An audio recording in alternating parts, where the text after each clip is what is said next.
The Hoosier State is known for basketball, and Lebanon, Indiana is smack dab in the cradle of the sport. A man who knows this all too well and has documented it joins us for episode 197 of the Love in Lebanon podcast. Author, historian, and former Tiger player Harley Sheets is our guest. Harley shares his hoops experience and why he put his love for the sport into print. Episode 197 of the Love in Lebanon podcast starts now. Welcome to the Love in Lebanon podcast, highlighting all the great things happening in Lebanon, Indiana. Have an idea for an episode? Send an email to loveinlebanon@lebanon.in.gov. Hey everybody, and welcome to episode 197 of the Love in Lebanon podcast. I'm Joe LePage, the City of Lebanon Communications and Community Development Director. We are in the thick of basketball season, so what better person to have on this episode of the Love in Lebanon pod than a man that has chronicled more basketball and seen it firsthand and played a little bit during his time at Lebanon High School than anyone that we've ever had on the pod before, certainly. Harley Sheets joins us this time around. Harley, 90 years young, here on the podcast. Thanks for being here, sir. You're entirely welcome. 2 books, not just one, but 2 books, and we're going to get into both of them. Four total books. What is it about this sport of basketball that you just absolutely love?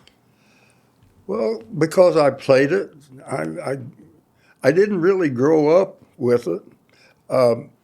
The interesting thing about me and basketball, as far as I'm concerned, is I was born and raised in Lebanon, but for a few years. But my mother, when the Second World War started, she had divorced my father when I was very young and went to Detroit and become a Rosie Riveter. Oh, okay. I think everybody knows Absolutely. what that is. For sure. The gals that filled in for the men that were going to the Second World War. And once she got settled in, she sent for me. So in my preteen years, I hadn't been born in Lebanon with a basketball in my basket. In your basket? Yeah. I mean my cradle. Yeah. You know? Oh, yeah. And so I was raised in Detroit in my preteen years and didn't know a lot about basketball. I was a Detroit Tiger, Detroit Lion. Boy, am I happy with those Lions. And a Detroit Red Wing fan. The Pistons had not been transferred, the Zollner Pistons, from Fort Wayne to Detroit, so I knew nothing about basketball. So after the war, the Rosie Riveters were losing their jobs. And because the veterans were returning, so my mother, with a limited education, with a preteen boy living in the big city, had to make a decision. It was kind of difficult, I'm sure, for her, but my dad had remarried and still lived in my hometown, so she made the decision to give him custody of me. So I come back to Lebanon as a 5th grader. I was in the 5A. I don't know how that happened. I was a mid-termer. And Butch Newman, who was my principal and who had been a great coach prior to that here at Lebanon, told my dad, he said, now, we've done away with mid-termers. He said, I'm going to give you a choice. You can put your son in the 5B or the 6B. And my dad selected the 5B. He must have thought I was not too smart or something. Or giving you some advantages of moving back. I'm not too sure about that. And it probably helped me in my basketball career. Yeah. But at the time, there were 3 grade schools, like there are today, Central, Harney, and Stokes. Yeah. And Perryworth later. Sure. They all had, back then, no, just the 3. Yep. And they had a 4th school, which was Lindbergh, which I don't know how many people know, that's right out there State on Road 32. Yeah, absolutely. Heading east. And I lived just outside the city limits. When you went out West Main Street, as soon as you went under the viaduct of the Pennsylvania Railroad, that was country. And I lived out there, and right across from what was the sale barn where the utility office is now. So I had to catch the school bus and go all the way over to the east side of the town to go to school, and they didn't have a basketball team. So Lebanon, having 3 grade schools and had these basketball teams, they were just kind of getting started in it. They needed a 4th, so they told my old principal, you need to form a basketball team, so they would have 2 and 2. Yeah. We didn't even have a gym. We'd go up there and shoot the basket between some pipes from the furnace and things like that. And old Mr. Mitchell didn't know anything about basketball, but he had a call out. I didn't go out. I didn't know anything about basketball. I didn't want to play basketball. I was out playing baseball. But being probably one of the taller boys, they finally harassed me to the point where I finally went out. So after playing those 2 years, I kind of got used to it. And I would be stretching it if I was to say we won 50% of our games. Oh, really? I remember one of our players made a basket for the wrong team back in those days. So anyway, next you go to junior high after you graduate out of the 6th grade, after I played those 2 years. And so once I got to junior high, back in those days, there wasn't a 7th A and B and an 8th A and B. Yeah. They picked the best 10 or 12 boys from both the 7th and 8th grade, so the competition was so much stronger. And so I went out. So you could be a 6th grader playing on an older team or something along those lines? Is that what you're saying? Junior high is made up of the 7th and 8th grade. Gotcha. And they didn't have, like they do today, a 7th A and B in junior high and an 8th A and B in junior high. So back in those days, they picked the best 10 or 12 boys from both the 7th. And all the boys from both grades went out, and they chose 10 or 12 of the best. So I decided after we got settled and they had to call out, they made me play basketball. I'm starting to like it. I didn't want to. And so I go out for the junior high team. Well, I made the first cut. And the coach said, come down the next Monday after school, and there'll be a list on the door of who made the final cut.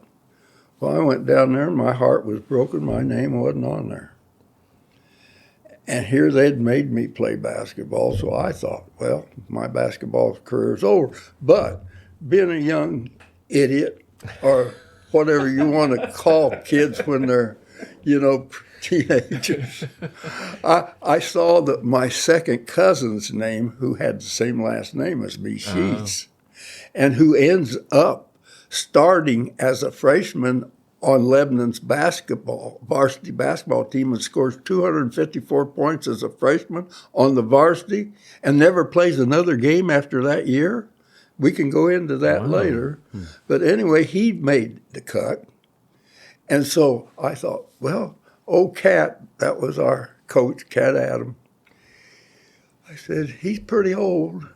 He won't know any better. So I got dressed and went up and started practicing.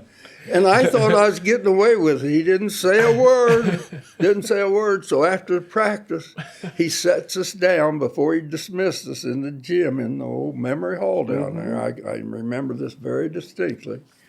And he asked if we have any questions and all that, and goes through the thing. And he said, well, I'm going to dismiss you, but before you go, I want to say one more thing. There's a young man here that isn't supposed to be here, and I don't want to see him at the next practice. So I thought my basketball career is over. Yeah, especially not after not making the list and then showing up anyway. Yeah. But Cat was a pretty old guy. Now I've got a story about Cat. Later on, if you remember to ask me. Okay. But anyway, that summer, Mr. Adam dies. And so we have a call out the next year. I'm in the 8th grade now, still in junior high. And they had given the coaching job to one of our typing teachers. And I made the team. And I was on the first 5. I was a starter. Yeah. So I started that year in junior high. Then I started 1 year as a freshman on the freshman team, 1 year on the junior varsity, and 2 years on the varsity. Boy. And that's how my basketball career got started. I was forced to play basketball in Lebanon.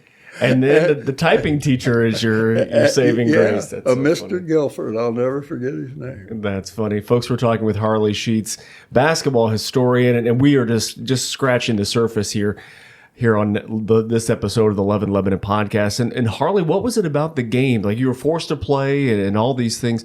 What was it about the game that you really kind of resonated with you and that you still love to this day? Well, I remember my first game watching the Lebanon Tigers was when I was in the 7th grade, when I didn't make the team. But I go to the basketball games, and that year, you know how little boys stand there at the basket and want to throw the ball to your big... the little ball boys. Yeah, for sure. Absolutely. They want to throw the ball back to the players during halftime or before the game. And I didn't do that, but I'd go to the games. But these guys were my idols, and one of them on the 49 team had run around with one of my relatives, and my aunt kind of helped raise me, or my dad's aunt kind of helped raise me, and her son run around with a couple of them. And so I knew them pretty well, and they had a fantastic team. And they got upset in the sectional on a wild shot as the gun went off, and I thought the world had come to an end. All the girls from Lebanon were crying, and everybody else in the gym were cheering because they all rooted against Lebanon, because Lebanon usually won the sectional. And they didn't win that year. And so I was just totally devastated. And I don't know why we got into this story. You asked me a certain question. Just the love of the game of basketball. And so I went on and I played basketball, and I enjoyed it, and it just sort of resonated with me. Now, what happened is I eventually got married, moved away, and ended up having in a divorce and moving back to Lebanon. And I hadn't found a job, didn't have a car. Or I had a car, but I was a little still supporting my family without a job because I had to move back because my wife said the kids missed me. She had brought them to Indiana after the divorce, said the kids missed me, so I moved back to Lebanon. Well, I went to work for my dad, doing this and that, until I finally found a good job over at Diamond Chain. But in the meantime, I had to have something to do. I was bored. And so people were asking me. I had come back while I was raising my family in Michigan. I'd heard about the Walker boys and how good they were and everything. And so I waited. People asked me, what did you do in Michigan when you raised your family? I said, I was into drugs. And they'd look at me really funny until I told them I worked for a pharmaceutical there we company. Go. Wait for it. So when I come back, I didn't have that job, and I had to kind of struggle to support my family. And so I went to work for my dad, racking balls and doing some odd jobs at his pool room until I finally got a good job at Diamond Chain. But in the meantime, before I got that job, I had to have something to do. I didn't want to hang out in taverns like I used to and everything. Occupy that time in a good way. Yeah, right? yeah. So I wrote a cover letter to all the high schools saying what high schools went into making up your consolidation, who was the all-time leading scorer, and all of this. And pretty soon I started getting replies back. Some of the schools didn't answer me. I would write a second inquiry and write big on the top, second inquiry. And so finally I put this book together due to the fact that I had this extra time until I finally got a steady job. And that's how I happened to write my first book on high school consolidations. And did you grow up wanting to write certain things? It was just kind of an organic kind of a thought that, hey, I'm going to start putting some of these things down on print? No, and one of my regrets is that I was a very lazy student in high school. I just skimmed by so I could play basketball and other sports. And so I never took typing. I never took anything that would help me to write stories or anything like that. So I was pretty ignorant when it come to how to write stories, how to put things together. Yeah. But when you put your mind to something and you really want to do something, I guess you can accomplish just about anything you want to. You know, we got a pretty good brain if we ever want to use it, you know. And sometimes when we're younger, we don't use that brain too good or in positive ways. So I did it, and people would ask me, they'd say, well, Harley, who made up this consolidation? And once in a while I'd know, but most of the time I'd say, hey, that's why I wrote the book, I could look into it. You know? It's in the book. I can't remember all of them and everything like that. Any interesting consolidation stories? Anything that kind of came to mind before we hit record? There was one that is currently in the Sagamore Conference, that the Bruin territory, that I was urged to ask you about. That's Tri-West. Yes. When I was after I'd gotten this consolidation book written, I put a $200 ad in the Star and never got hardly any copies sold. Nibbles? People don't read advertisements. When the way I really sold a lot of the books was when you'd get a person from one of the newspapers write a human interest story about it. You know, so a regular column that writes daily columns, and somewhere or other, Tom Keating, who was a fantastic writer for the Star, or it might have been the News. I think it was the Star, and he'd gotten a hold of one of my books. I don't remember exactly what he told me, how he got it, and so he wanted to interview me. So I went over there, or we met somewhere, and during our conversation, he told me this story about high school. He said, "Oh yeah, high school consolidations were a very intensive thing. You know, there were a lot of arguments and a lot of yelling and screaming that went on. Some of these schools didn't want to lose their identity and this and that." And he said, one of the best stories I ever heard, and this comes from Tom Keating, he said, Tri-West is a consolidation of Pittsboro, Liston, and North Salem. And he said, and the nicknames of the schools are the Pittsboro Burros, the Liston Blazers, and the North Salem Blue Devils.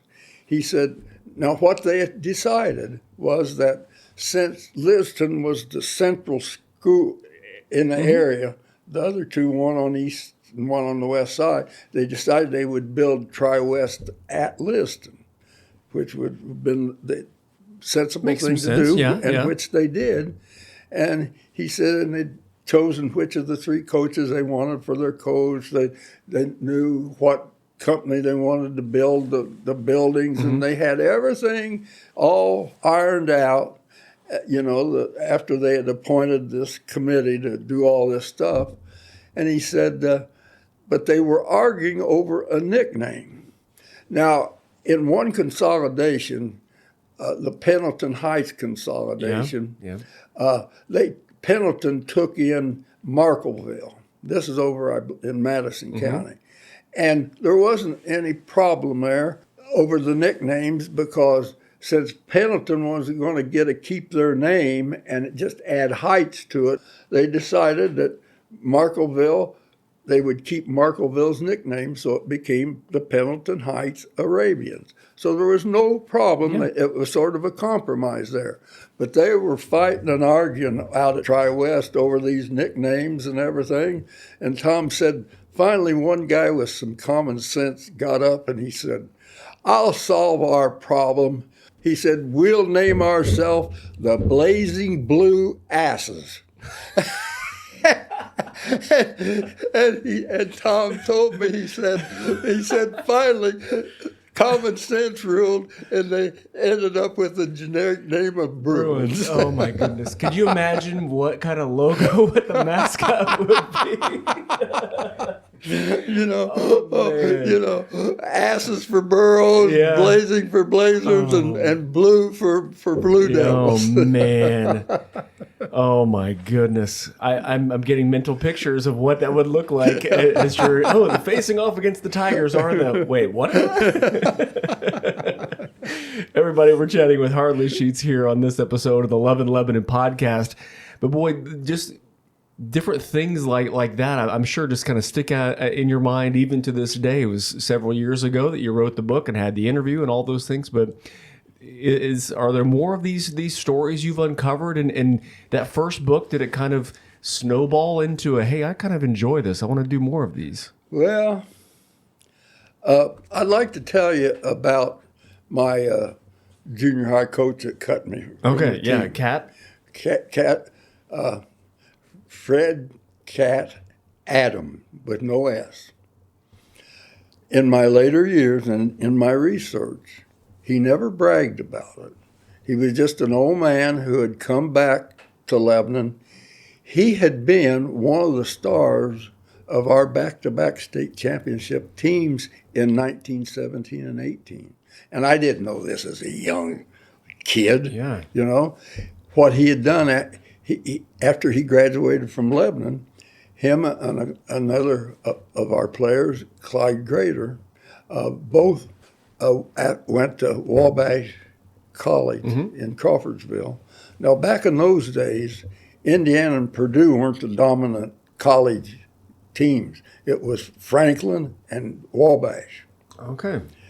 And they went to Wabash, and they were captain in.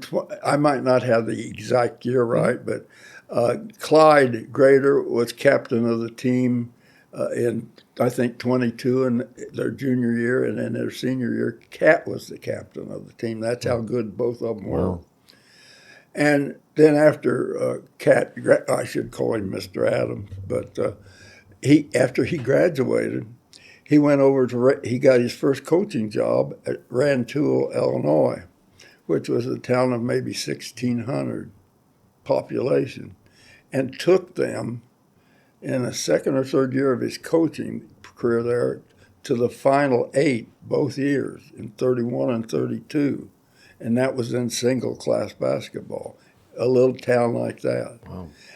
And Clyde Grader, his cohort, went up to a school, Winnetka, Illinois, and coached there for 35, 40 years, all the sports and everything. And he's in the national, or in the Indiana Hall of Fame, Mr. Grader. And Cat should have been in there a long time ago. I guess I've been lax or just haven't, getting old, haven't put him forth. But after coaching there and then a head coaching job at a couple other schools in Indiana, he coached at Beech Grove, I think, and at Alexandria. After he as an older man, he comes back to his hometown of Lebanon as the junior high coach and our wood shop coach, our teacher. Yeah. And that's how he happened to be my junior high coach. Well, I didn't know all of this. And so I don't hold any grudges against Cat. He done the best he could as an old man. Yeah. And he just become in the old age, come back to town. They give him a job as, what I told you. And he cut you. Then he died. Yeah. Then he died. And so he needs the recognition that he hasn't gotten. And he never, ever bragged about this. And of course, I never knew it. A lot of the people did probably. But I'm going to get him elected into the Boone County Hall of Fame this next time. He's going to be inducted into our Boone County Hall of Fame. And that's something that you are really pushing for and striving for. Yeah. You lead the charge. I'm one of the direct. I don't know what you call me. There's 4 or 5 important people, that do this kind of stuff for the Boone County Hall of Fame. And I think that's deserved for not only him but also for you to be able to call some of the shots there, to be able to do that, being the historian that you are with the game of basketball, especially in Boone County and beyond. Yeah. It's good that I've got this knowledge of all these records and these books and everything, so I have the ability to look up all this stuff and everything, Now, what led to the book that you've got right in front of you there, going back to the Lebanon's classic teams and looking at totals and points and averages and all those things of men's and women's, guys and gals teams over the years? What led to that kind of the next one? After I did my first book, I kind of got used to it, going down to the Indiana State Library. Back then you find a place to park and everything. Now I can't even work the parking meters down there. Got to scan them and type it in, and oh boy, yeah. But doing all this research, I found out that Lebanon, Muncie Central and Marion have won 8 state championships in Indiana high school basketball. But Lebanon, I found out that Lebanon was the Muncie Central of basketball back at the beginning. Most people have heard of the cradle of basketball, made up of Montgomery, Tippecanoe, and Boone County, because the first 8 or 9 state championships came from those 3 counties. It began with Crawfordsville beating Lebanon in the first one. Next year we won it, Boone County. First year Crawfordsville, Montgomery County. Second year Boone County. Then the next 2 years, Wingate in Montgomery County. The next year, Thorntown in Boone County. The next year, 16, Lafayette in Tippecanoe County. And then in 17 and 18, Lebanon in Boone County again. Oh, man. So all those, and Lebanon won more than any of them. We won 3. And then in 19, Thorntown should have won it again. It's like a last-second shot, or there was some kind of... I'll tell you about that. Yeah. Bloomington won it. The first years when all those teams from the cradle won it, it was played in Bloomington.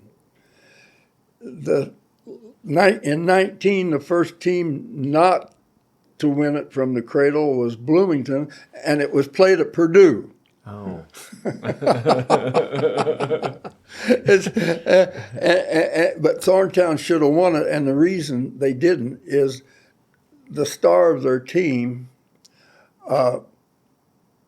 his name was Walter Cross. He won what was back then called the Gimbel Prize. It's now known as the Trester Award. Yeah. Isn't that what the medal attitude? Yeah. Okay. Well, it was known as the Gimbel, and he was from the star of the team at Thorntown. He won the Gimbel, but he got hurt, tore knee ligaments or something, and they got to the Final Four without him, but Bloomington then beat him, and then won the next game and won the state. So that's how that happened. Thorntown should have won their second state title. Yeah, and that rivalry between Crawfordsville and Lebanon still is one of those things, and you wonder where it came from. It was from the very beginning. It was a back and forth. It was either Crawfordsville or Lebanon that had a likelihood of winning the whole thing. Yeah, I've got the record. don't want to waste time looking up now, but Lebanon's 3 arch rivals, and we used to play them when I played, and prior to when I played, we always played Crawfordsville twice during the regular season, Lafayette twice during the regular season, and Frankfort twice during the regular season. Now, we hold a big edge over Crawfordsville. Frankfort holds a pretty good, at one time, edge over us because they won 4 state championships. And we've only won 3. But we're just about ready to catch them because Frankfurt's been down and horrible for quite a few years. And we'll never catch Lafayette because they're twice as big as Lebanon and Crawfordsville, and over the years they've dominated us. Now, that's an interesting story. When my 2 years of starting for the Lebanon Tigers, I like to tell this story. It's quite hilarious. We'd stop playing. By the time I was playing, we'd stop playing them, our arch rivals, 3 times. We just played them once. Okay. Except one time we did play Crawfordsville twice because we played them, one of my years, we played them in a holiday tournament. So I played 3 games against Lafayette Jeff. The Broncos? The Broncos, yeah. CH. And my junior year, as a starter my junior year, they beat us 2 points at Lebanon. And they had this Hall of Fame coach, Marion Crawl. My senior year, we had to play them at Jeff, and they beat us 12 points. And my senior year, after we won the sectional, we got a lousy draw. In the regional, you always played it up at Purdue. You always had the winner at Frankfort, Lafayette, and Lebanon, and then you always had usually the SAP team from Little Fowler. Well, Frankfort draws Fowler in the first game of the regional, and we draw Lafayette the second game, which is the worst draw we could have got because we got to play the toughest team, and we got to play the second game. And, you know, you're going to have to play 2 games back in my day in the same day. And so when the teams that draw the winner of the second game usually is at a disadvantage from the team that plays the first game. So we're playing Jeff, and they'd beaten us 12 points during the season at Jeff. We had the ball with about 25 seconds to go, down 1 point. Coach calls a timeout, and 3 of us are fouled out of the starting 5. Me, the best defensive player, the second or third leading scorer, our leading scorer, and the only boy that was a junior on that starting 5. We're sitting on the bench, 3 of us starters. The coach calls timeout, and he says, and we got the ball, about 20 or 30 seconds to go, 1 point down. And he says, he wanted our point guard to drive to the basket pass the ball around with about 10 seconds to go and try to get fouled or score.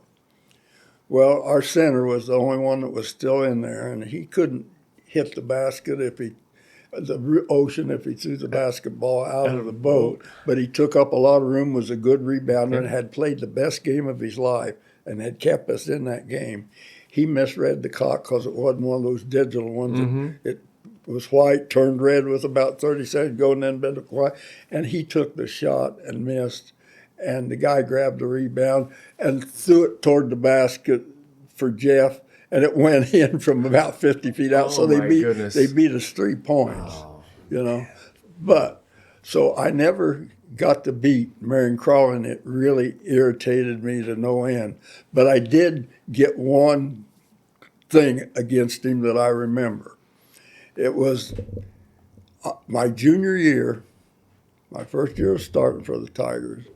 I drove the baseline against Jeff, and back then the baseline was still under the basket. They hadn't extended it out. Yeah. I drove the baseline, got up in the air, and they had me covered. And I knew if I come down, I was going to travel. So I threw the ball up over my head. It went in. I turned around to run back on defense, and Marion Crawley was standing there with his hands on top of his head. That's the only thing I ever got against Marion Crawley, because we never beat him in the 3 games that I played against. So the degree of difficulty in that shot was what, a 9 out of 10? Yeah, 11 out of 10? 99% chance it wasn't going in. So there's a lot of things can happen in any Indiana high school basketball player's career, stories he can tell. Yeah. And I've probably got gobs of. Yeah, and the fish that got away, that type of thing, games you probably should have won, or ones that you won and maybe shouldn't have. Yeah. In the so many years, the decades that you've enjoyed basketball, does it blow your mind the changes in the game that have taken place over the years? You talked about the extended baselines and things like that. I mean, the changes of how everything's done. Yeah, and when you get to be my age, you hate change. Yeah. Let me tell you, I tell people I'm a computer and electronic age illiterate, and I just am not used to it. And if it wasn't for a guy named Kevin Van Horn helping me, I'd be a lost soul. Even here on the podcast, Kevin's one of the spotters here. Yeah. Changes are very difficult for old people. Now, talking about the change in Lebanon basketball, that's an interesting topic for me. Lebanon is one of, I might not have the figures exact, but they're pretty accurate. Lebanon is one of the only 13 schools that won 50 or more sectionals in the history of Lebanon basketball. Lebanon is one of only 13 or 14 schools that have won 3 or more state championships. Lebanon, as I said, was the Muncie Central of basketball back in the beginning. When I played, we wouldn't play Carmel, Noblesville, Avon, Brownsburg, and schools. They were podunks. Too small. Now we can't compete with them because Lebanon, being like 30, 35 miles out of Indianapolis, hasn't grown like those schools are like 15, 20 miles outside. The commute's a lot shorter. Yeah. And so, and they've grown so much faster than Lebanon, and we just can't compete. We used to be one of the elite teams in Indiana, and we were up until the mid-'90s. And what still distresses me about the basketball program is we have always been able to compete in one class or class basketball until somewhere in the mid-'90s, and here's what happened. And from this point on is when Lebanon's athletic program, or the basketball program anyway, has gone downhill. We hired a coach from Oregon Davis that comes down here. Nobody knew him, but we were some people who were in charge hired him. He wins 4 sectionals and a regional in 5 years, and we fire him. From that time on, our program has gone downhill, and the longest Lebanon had ever gone without winning a sectional at one time was the 6 years after I graduated. We won the sectional 3 of the 4 years that I was in high school. The only year we didn't win it when I was in high school was when I was a junior. Zionsville blew us away. We had a coach then, and I won't mention any names, that he was a heck of a fundamental coach. He taught us the basics, and in practice, he was great. But he could not coach you during a game. We would be getting beat very badly, And we would call our own timeouts and go over to our coach to try to find out, hey, what do we need to do? What's going wrong here? And he had a real deep voice. And all he would tell us, he said, do what I taught you in practice and we'll be okay. And we'd go tuck our tails in and go out and get beat worse. And if you look at my book in 1953 at our horrible record, well, but the next year, luckily he got fired. Okay. And I think I said something to him on the way out after that beat. Send him on his way? Yeah. So the next year when I'm going to be a senior starter, we get a new coach in. His name is Bob Igney, and he's in the Hall of Fame. He comes in, and we don't have any respect for him either because we didn't have any respect for this last coach. And so our leading scorer smokes, and that's why we're calling a lot of timeouts our junior year to let him rest. Because all he wanted to do was play offense, and he had to rest on defense. Yeah. And so we'd gotten beat by Alexandria my junior year by 5 points at Lebanon. It was a high-scoring game, which was unusual. They beat us 75-70. Wow. And, the average scores were like in the 40s and 50s. They beat us at Lebanon 75-70, and they were rated like third or fourth in the state. So we're going to beat them my senior year. We're going to go to Alexandria and beat them. Well, we went over there, and they beat us 2 points.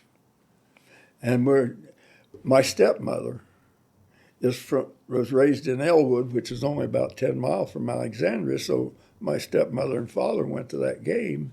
And after the game, they stayed all night in Elwood. Of course, we all come back on the bus to Lebanon, and so we decided to go out to my house where there's nobody, and we threw a party, and we got caught.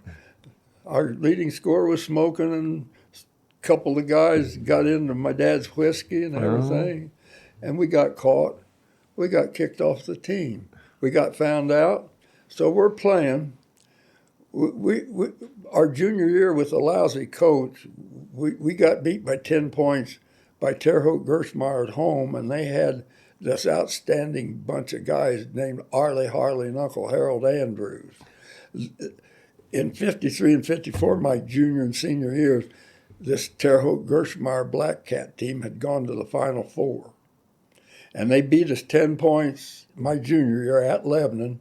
We were enthralled by them. We were looking at them because they was rated like number 2 in the state. And they got a 10-point lead on us, and we couldn't make it up. But they only beat us 10 points. We played even with them our junior year, my junior year, on the second half of the game.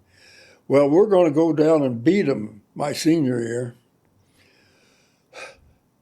But we got caught after the Alexandria game, and we got suspended. And that weekend is when we're to play Shelbyville at home and Gershmeyer down at Gershmeyer. Well, the only time I ever rooted against Lebanon was against we're playing Shelbyville on Friday night when 4 of us are suspended. 3 starters and a sub. Me and the leading scorer go to the gym, and I root against the Tigers, and Shelbyville beat us 17 points. Well, the year before, we'd played at Shelbyville, and they had wiped the court with us.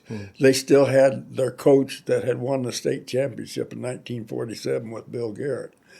And they wiped the court with us my junior year. So here we are without 4 starters, and they're playing us at home, and they beat us 17 points, and me and the leading scorer were tickled to death. Yeah. Now, they didn't have radio and television and all that where you could listen to the games on the road. Yeah. And the team goes down to Gershmeyer, and we find out they got beat 40 points. With us guy, 3 starters suspended and everything.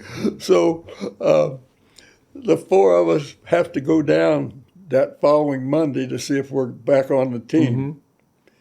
And the coach says, here's, I told you we didn't have any respect for him. he had played for Piggy Lambert up at Purdue. Oh, yeah. And out of his first coaching job out of Purdue, he'd gone to Kendallville and won 4 sectionals in 5 years. And so Butch Newman had convinced him, who had played for Piggy Lambert, who was our principal and our athletic director, had convinced Mr. Igney to come from Kendallville to replace this coach that wasn't very good.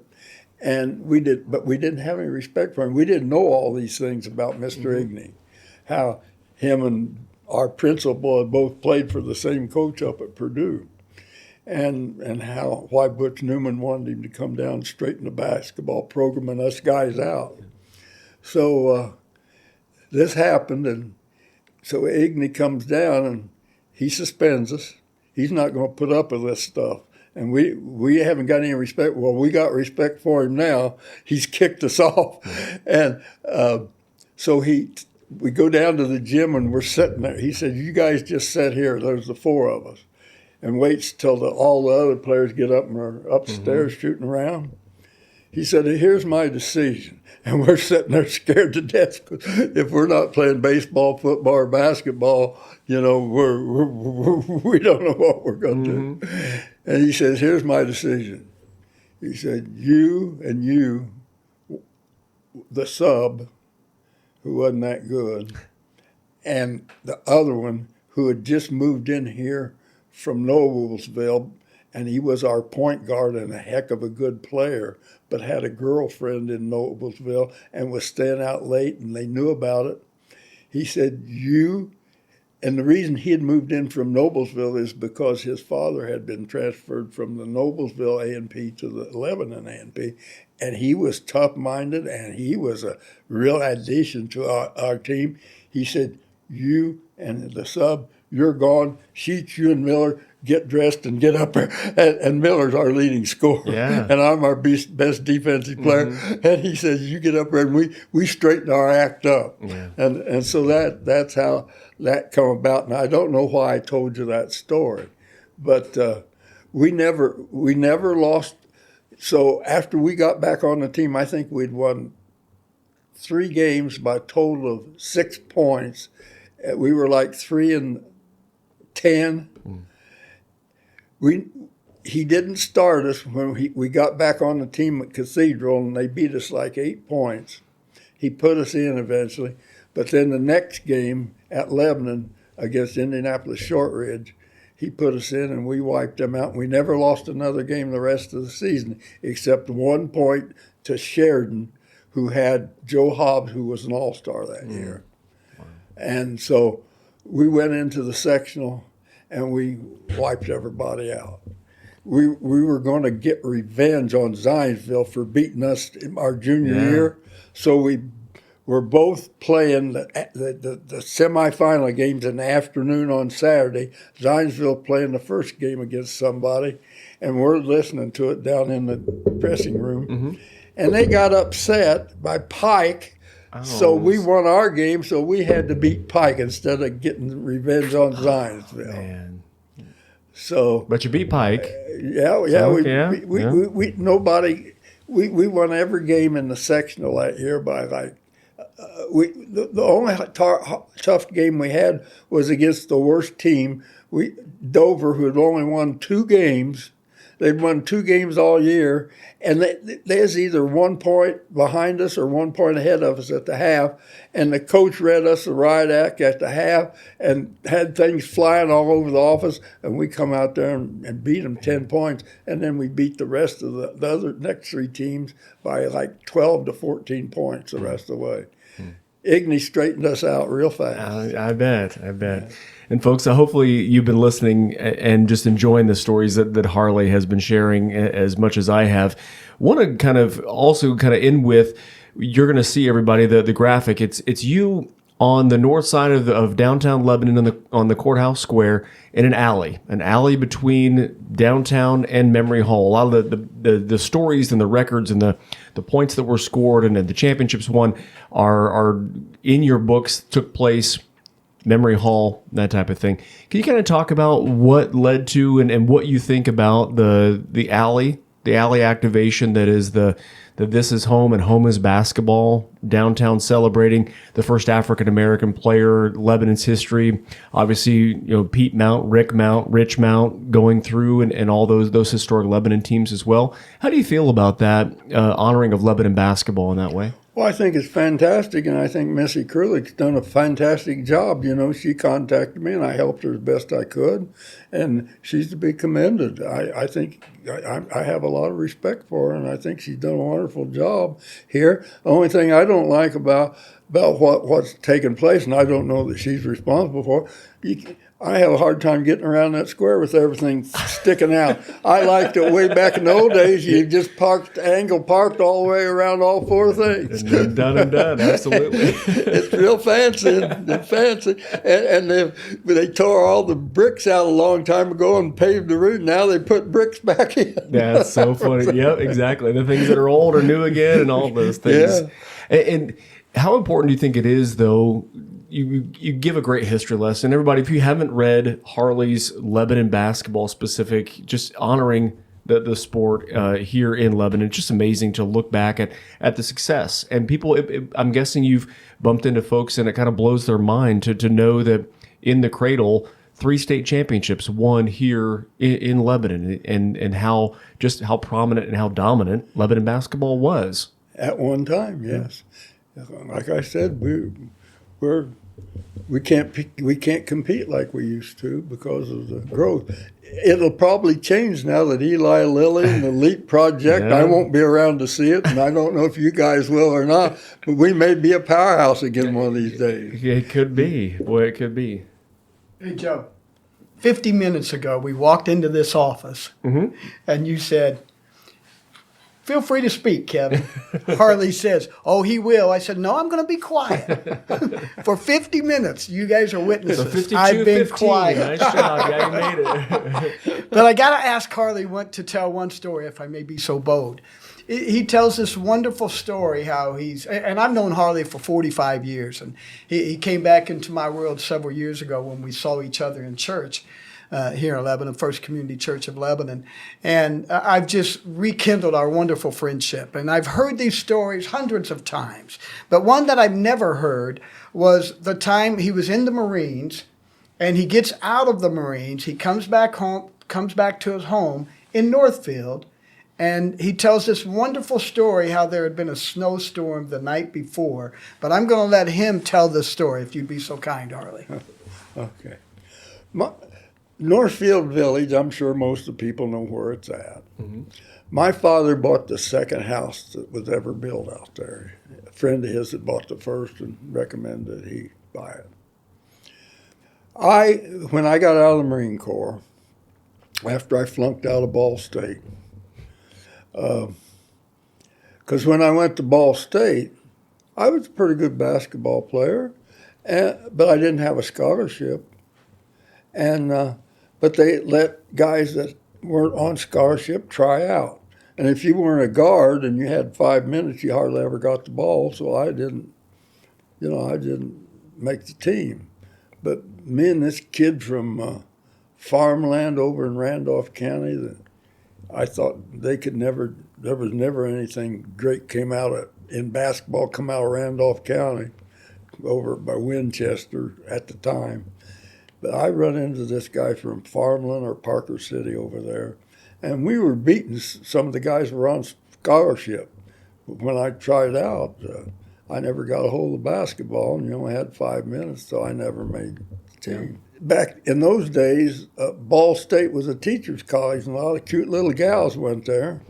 And I'd been an athlete, so I couldn't dance, and all the guys that had all the dates with all these cute gals could dance, and so me and my buddy, we decided we're going to learn how to dance. So we go out to this little place called the Green Point, had this black band, and it was a rock and roll guy. He was just coming out with rock and roll.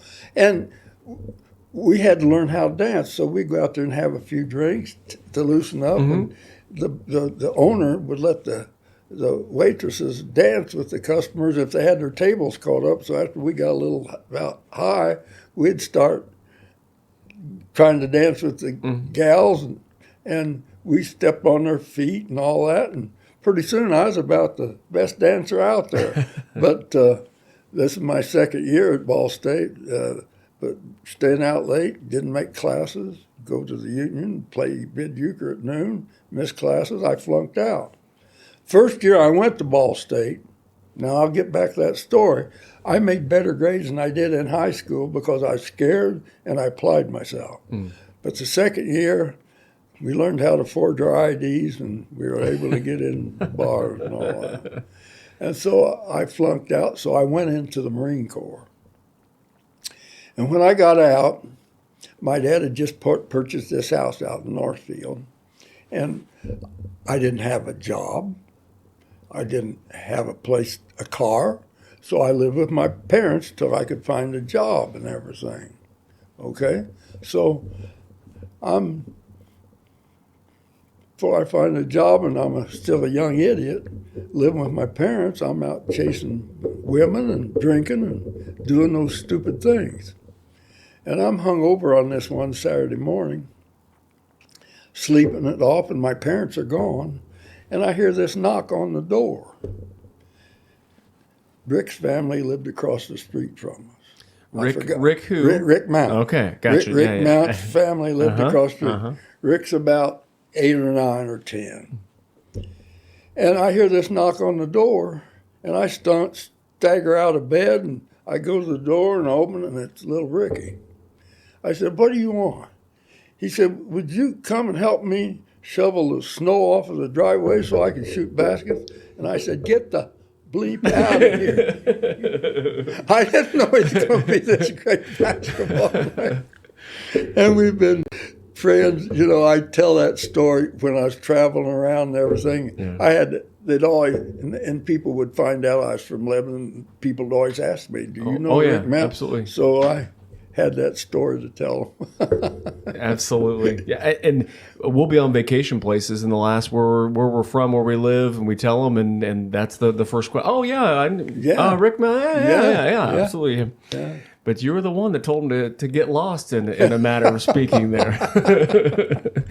Kevin, thanks for jumping in and sharing that. And Harley, thanks for being here on the podcast. We'd love to have you back to share. I feel like we scratched the surface and we're close to an hour in, but we could go for 3 more if we wanted. If you're game, I want to hear more about just your knowledge, experiences, and all those things. We can talk a lot longer. and there's some controversial things that maybe I'll talk about without putting names in it and everything. Things that I've found out that displease me about certain things that sort of is, it's kind of irritating, more disappointing, let's say. And I'd like to talk about some of it and get it out. A lot of things get told about our hysteria that are wrong, and a lot of it's etched in stone because it's been out there for so long. But in my research, we've found, and I have proof that those things are wrong and should be changed. And I'd like to talk some about that. So we'll have to do a Paul Harvey, a rest of the story, to have you back to kind of get deeper into these things. Absolutely. I wrote a story. I don't know which box score. We've never told people about me being the founder of the Indiana High School Basketball Historical Society, or the co-founder. And we put out a newsletter quarterly about stories of basketball from all over the state and everything. And there was a story about something you just mentioned. I already forgot it. That was in one of these box scores. I'm going to leave some of them. Absolutely, yeah, absolutely. We'll talk about that next time. Yeah. Well, 90 years young, in love with the game of basketball, and specifically Lebanon basketball as well. Harley, really appreciate you being here on the podcast. This has been awesome. It's been a new experience for this 90-year-old man. We've told him where he can get the podcast, everybody, and hopefully you are sharing this pod with others as well. You can reach out if you want, Love in Lebanon at lebanon.in.gov via email to kind of set up and be on future episodes. We've appreciated you joining us for this one here, and we look forward to bringing you more episodes in the future. Take care, everybody.